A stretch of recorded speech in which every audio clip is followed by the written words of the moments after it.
Olá pessoal, Shalom, aqui desde Jerusalém, e hoje nós estamos no Monte das Oliveiras para conversar a respeito do choro de Jesus e o seu lamento por Jerusalém.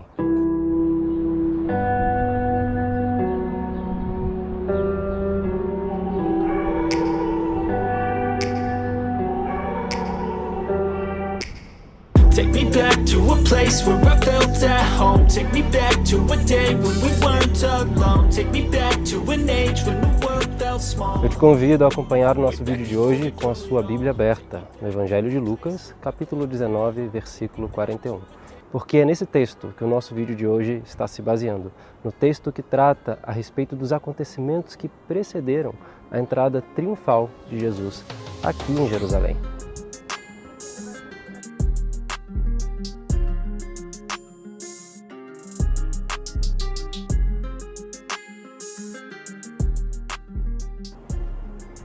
Mas a entrada triunfal de Jesus em Jerusalém também foi precedida por um dos momentos mais significativos da sua vida.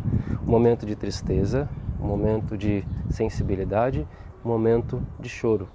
Quando Jesus chega em Jerusalém, ele derrama lágrimas pela cidade. Ao chegar em Jerusalém, Jesus parou aqui, no Monte das Oliveiras, e avistou a cidade de Jerusalém e o Monte do Templo. Jesus era judeu, e como bom judeu, ele seguia os costumes do seu povo. Isso quer dizer que, no mínimo, 3 vezes por ano, Jesus peregrinava a Jerusalém. Na festa de Páscoa, na festa de Pentecostes e na festa de Tabernáculos, as festas estabelecidas como as 3 grandes peregrinações por Moisés, Jesus sempre vai estar em Jerusalém. E em uma dessas oportunidades, Jesus vem a Jerusalém para a festa de Páscoa. Ele chega aqui no domingo de Ramos e, ao avistar a cidade de Jerusalém, ele tem uma reação que muito surpreendeu os seus discípulos. Porque enquanto os discípulos de Jesus chegavam em Jerusalém e cantavam Baruch Rabá Beshem Adonai, bendito é o que vem, em nome do Senhor, glória a Deus nas alturas e paz na terra, Jesus chega, vê Jerusalém e ele chora. Para o cristianismo, esse é um dos momentos mais significativos da vida de Jesus. Por quê? Porque demonstra a sua humanidade. Jesus já vem de uma semana onde ele demonstra as suas emoções, como por exemplo, quando ele ressuscita o seu primo Lázaro. Ele também chega junto a Lázaro e ele chora na frente do seu túmulo. Só que as palavras no grego koiné, utilizadas para o choro de Jesus em frente ao túmulo de Lázaro e o choro de Jesus em frente a Jerusalém, são palavras diferentes. A gente vai ter então klaio, ou a palavra dacruo, utilizada no choro de Jesus, quando ele vê o seu primo Lázaro morto, uma palavra de um choro singelo, uma comoção simples onde uma pessoa chora silenciosamente. Mas o choro de Jesus em Jerusalém é um choro diferente. A palavra utilizada em grego é klaio. Por que klaio? Porque klaio é um choro de soluçar, é um choro intenso, em voz alta, de angústia, de sofrimento. Mas por que Jesus tem esse choro quando ele olha para Jerusalém? A gente sabe que, como eu já falei, Jesus sendo judeu, ele certamente tinha uma conexão especial com essa cidade. Ele sabia que Jerusalém estava prestes a cair. Jesus, ao chegar aqui, ele profetiza a destruição de Jerusalém, não em uma oportunidade, mas em 2. Na primeira oportunidade, Jesus vai falar: Jerusalém, Jerusalém, que mata os seus profetas e apedreja aqueles que a ti são enviados. Quantas vezes eu quis te ajuntar, como a galinha ajunta os seus pintinhos debaixo das suas asas, mas tu não me quisestes. Certamente não me verás mais, até o dia em que dirás Baruch Rabá Beshem Adonai. Bendito é o que vem, em nome do Senhor. Num segundo momento, Jesus também chega em Jerusalém para dar início à Semana Santa no domingo de Ramos, mas enquanto ele era aclamado pelos seus discípulos e pela multidão, dizendo Hosana, salva-nos, os discípulos cantando bendito é o que vem em nome do Senhor, glória a Deus nas alturas e paz na terra. Nesse mesmo momento, Jesus, ao avistar Jerusalém, ele se entristece, ele profetiza a respeito da destruição da cidade. Claro, essa destruição aconteceu. Mais de 3 décadas depois da vida de Jesus, Jerusalém vai passar por um momento muito sombrio. No ano 66 começou a grande revolta judaica, uma revolta que durou 4 anos e foi severamente suprimida pelos romanos. Vespasiano vai enviar o seu sobrinho, o general romano Titus, a Jerusalém, que vai sitiar a cidade e finalmente no ano 70 d.C. vai destruir completamente Jerusalém. Agora eu quero voltar para vocês na questão das palavras, a diferença entre a palavra do choro de Jesus, um choro silencioso e singelo, de frente para o túmulo de Lázaro, e um choro mais soluçado, digamos que em voz alta, que aconteceu aqui avistando Jerusalém. Uma das grandes diferenças que pode ter causado esse choro ser mais fervoroso de Jesus no Monte das Oliveiras é que, quando Jesus avista a destruição da cidade, ele sabe que não era mais uma pessoa que ia morrer. Mas Flávio Josefo, um nome que aqui eu cito muito, um historiador do primeiro século, ele cita que em toda a revolta judaica, na destruição de Jerusalém, morreram cerca de 1 milhão de pessoas. Nós sabemos que sim, Flávio Josefo, ele inflava os seus números, mas certamente uma cidade que foi sitiada também no período de Páscoa, que foi o mesmo período que Jesus foi crucificado e teve a sua Semana Santa, era um grande momento onde Jerusalém recebia por dia mais de 100 mil pessoas. Então vocês imaginem que mais de 100 mil pessoas estavam dentro da cidade, não poderiam deixar os muros e lá eles foram massacrados pelos romanos. Mas ainda falando da humanidade de Jesus, vocês vão notar que a leitura desses capítulos do Evangelho de Lucas vão tratar de apresentar um Jesus humano, um Jesus não mais dos milagres, mas agora um Jesus do sofrimento, um Jesus do choro, um Jesus que é traído, e tentar conectar humanamente esse que é o Messias dos cristãos.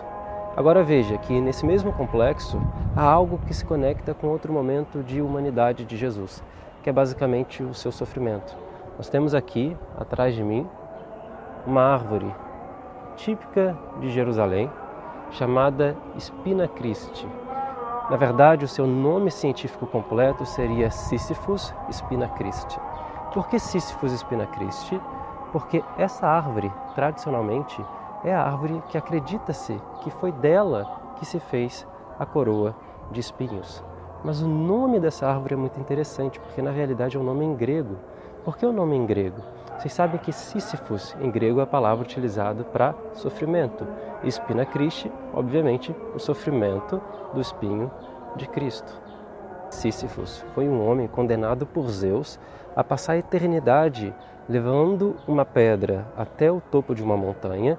Quanto mais ele chegava no cume da montanha para terminar o seu projeto, para terminar a sua missão, a pedra ela ia se tornando mais pesada, no final ele não aguentava o peso da pedra e ela caía, ela rolava. Por isso que para os gregos a ideia de sofrimento é a ideia de um trabalho sem propósito, um trabalho que não tem nenhum tipo de objetivo, porque todos os dias ele permanecia fazendo a mesma coisa e nunca conseguia chegar a uma conclusão. Mas na visão cristã, o sofrimento, o Sísifos de Jesus, é diferente do mito grego. Por quê? Porque o sofrimento de Jesus era a sua missão. E essa missão começa aqui, na entrada triunfal em Jerusalém.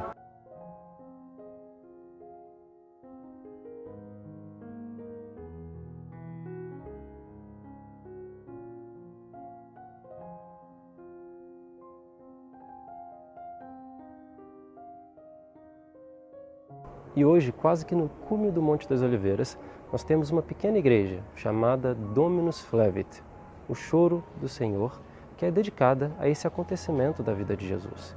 Infelizmente, nós não temos como saber com 100% de certeza que esse foi o local exato onde esse acontecimento da vida de Jesus teve lugar. Mas existem alguns indícios a respeito disso. Não arqueológico, porque as escavações aqui foram inconclusivas.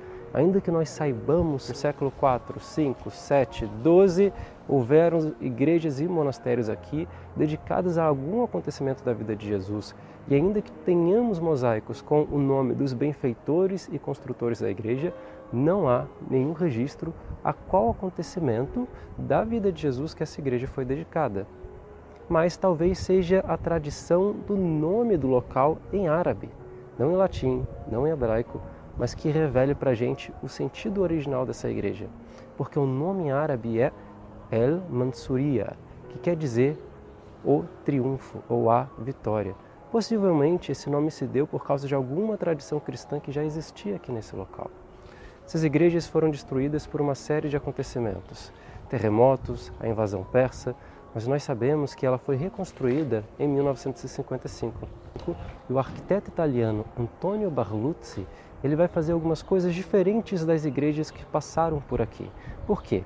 Porque as igrejas antigas tinham o seu ápice, o seu centro, o seu altar, virado sempre para o leste, para o nascer do sol. Só que Antônio Barluz ele vai fazer um pedido especial que foi enviado para o Papa na época. O pedido de colocar essa igreja virada para o oeste. No sentido que Jesus olhou, enxergou, avistou o Monte do Templo e a cidade de Jerusalém. Mais uma coisa que Antônio Barluz vai fazer com a igreja é que ele vai fazer o seu desenho, a sua arquitetura, no formato de uma gota, ou seja, de uma lágrima, só que ao contrário, no sentido de que representa esse momento de extrema humanidade de Jesus, do seu choro.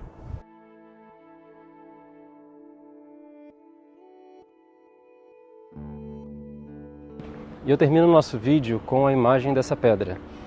A pedra que contém um fragmento do que antes seria uma placa com a inscrição Decima Legio Fretensis, a 10ª Legião Fretensis. Essa legião foi estabelecida por Júlio César, imperador de Roma, como uma parte do exército romano que seria especializada em lidar com revoltas populares e com guerra civil, ou seja, controlar rebeldes. Foi essa legião que foi enviada para Jerusalém para a destruição do templo e da cidade. Hoje essa pedra é utilizada no segundo uso, o termo que a gente utiliza na arqueologia, para a reconstrução das novas muralhas de Jerusalém datadas do século XVI. Mas é interessante que o mesmo historiador Flávio Joséfo, do primeiro século, ele presenciou do Monte das Oliveiras, ao vivo e a cores, a destruição de Jerusalém. Ele relata isso no seu livro, e de todos os relatos, desde o começo da revolta, a qual ele foi um dos líderes, na Galileia e em Cesareia, até o fim, com a queda do templo e a destruição de Massada, ainda assim ele termina o compêndio dos seus livros falando: todo esse mal nos sobreveio, porque nós estávamos desunidos como povo. E é interessante que também o Talmud, no tratado Yomá Tet Bet, diz que o que levou o templo e a cidade de Jerusalém à destruição foi Sinat Hinam, o ódio entre os irmãos, a desunião, a maledicência, a fofoca. Mas você sabe que se a desunião, o ódio entre os irmãos, causa destruição, ao mesmo tempo a Bíblia fala a respeito da união, do respeito, da tolerância. O Salmo 133, por exemplo, ele diz: Inematov manaim, shevet ahim gam yachad.